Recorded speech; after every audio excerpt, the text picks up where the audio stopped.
பயப்படாதம்மா, எல்லாம் சரியாயிடுச்சு. இந்த பால் சாப்பிடு. கற்பகம், உன் உயிருக்கு ஆபத்து வருங்கிறதையும் பொருட்படுத்தாம என் புருஷன் உயிரை காப்பாத்துறவனுக்கு நான் 7 ஜென்மத்துக்கும் கடமைப்பட்டிருக்கேன். எல்லாம் அந்த மருவத்தூர் தாயோட திருவிளையாடல். அவ ஏன் மூலமா வந்து உதவி செஞ்சாங்கிறது தவிர எனக்கு இதுல எந்தவித சம்பந்தமும் இல்லம்மா. நான் புறப்படுறேம்மா. எங்க இதுவரைக்கும் நான் எங்க இருந்தேனோ அங்க. அந்த மருவத்தூரா சன்னதிதான் என் மாளிகை. அந்த கோயில கிடைக்கிற அருள் பிரசாதம் தான் எனக்கு ஆகாரம். இந்த அனாதைக்கு அவளை விட்டா வேற யாருமா ஆதரவு? நான் இருக்கா? இனிமே நீ அனாதை இல்லை, நீ இந்த வீட்லயே இருக்கலாம். பரவாயில்லைங்க, நான் யாருக்கும் பாரமா இருக்க விரும்பல. உன்னை என் கூட பிறந்த தங்கச்சியா நினைச்சு சொல்றேன்.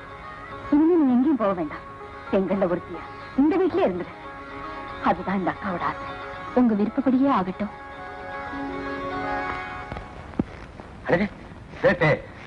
வாங்க. வணக்கம். எப்போ வந்தீங்க? ரொம்ப நேரம் ஆச்சா? உன்னை யாரையா உள்ள விட்டது? ரொம்ப நல்லா இருக்கு. 7 லாரி ஷெட்டுக்குள்ள நீங்க உட்காந்துக்கிட்டு என்ன யாரும் உள்ள விட்டது கேள்வி கேக்குறீங்க. நேரம் தான்.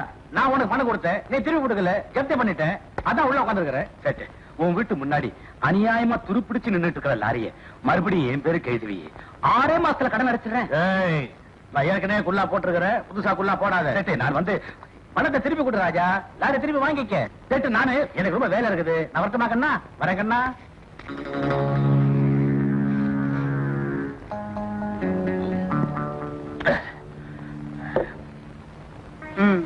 மறுபடியும் ஆரம்பிச்சிட்டீங்களா? ஏற்கனவே கண்ணு மண்ணு தெரியாம குடிச்சு என் பிரதத்தை கெடுத்து அந்த தாயோட கோபத்துக்கு ஆளானீங்க.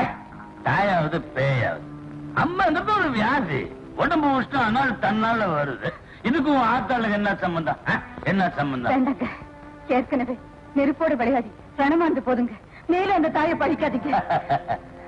ஏய், தாய் தாயின்னு இப்படி நாயா அலையிறிய, அந்த தாய் கிட்ட போய் என் புருஷன் வியாபாரத்துல நஷ்டம் ஆயிட்டாரு, அதனால கொஞ்சம் பணம் கூடன்னு கேட்டு வாங்கிப்பாயன் பாக்கலாம். நமக்கு நல்ல நேரம் வரும்போது எல்லாம் தானா வரும். அந்த கதை விடாதடி, அந்த கதை விடாத.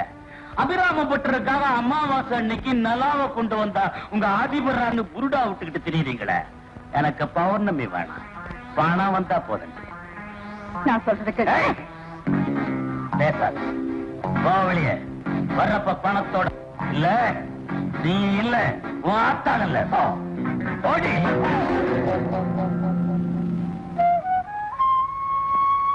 அக்கா, என்ன இது அநியாயம்? இந்த வீட்டுக்கு இதுதான் நியாயம். என் கழுத்துல தாலி ஏறின அன்னைக்கு நான் கைதி ஆயிட்டேன். எனக்கு இது பழகி போயிடுச்சு. உங்க புருஷன் சம்பாதித்து இழந்து தவிக்கிறாரு, நீங்க உங்க சந்தோஷத்தை இழந்து தவிக்கிறீங்க. இந்த 2ஐயும் தீர்த்து வைக்க வேண்டியது என் கடமை. அது எப்படி உன்னால முடியும்? அந்த பராசக்தியோட கிருபையால எனக்கு நல்லா பாடக்கூடிய திறமை இருக்குது.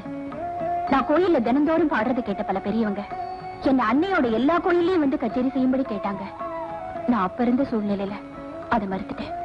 ஆனா இப்போ உங்களை காப்பாத்தணுங்கிறதுக்காக நான் பாடுறதுன்னு முடிவு பண்ணிட்டேன். கற்பகம்? ஆமாக்கா, அன்னையோட சன்னிதானத்துல என்னோட முதல் கச்சேரி ஆரம்பிக்க போறேன்.